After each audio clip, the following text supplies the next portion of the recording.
ዛሬ በቦረና ያየነው በቋንቋ መግለጽ አይቻልም።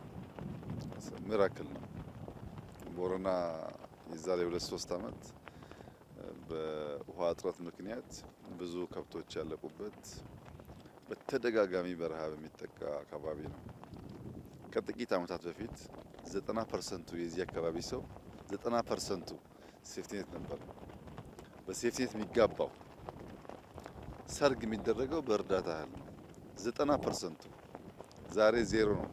ቦረና ከእርዳታ ራሱን ነፃ አርጓል። አርሶ 250,000 ሄክታር ስንዴ ያረሱት ዘንድሮ። ቦረና በቂ ውሃ ካገኘ እስከ 1 ሚሊዮን ሄክታር መሄድ ይችላል። ራሱን መመገብ ብቻ ሳይሆን ሌላውም አካባቢ ለገበያ ሊወጣ የሚችል ምርት ማምጣት ይችላል። ትልቁ ችግር ውሃ ነው። ሰፊ ቦታ አለ፣ ለም መሬት አለ፣ ስራ ወዳድ ህዝብ አለ። ግን ውሃ አልነበረም። አሁን ውሃ ላይ ኢንተርቪን ያደረግን ነው። ግን የሚያስደንቀኝ ነገር 2-3 ዓመት በፊት ለረሃብ ለችግር የመጣንበት ቦታ አሁን በዚህ ደረጃ ምርት ልክ ይሄ ባሌ አርሲ ነው የሚመስለው። እንደዚህ አይነት ምርት ያለው ባሌ አርሲ ብቻ ነው እና በጣም ደስ ይላል።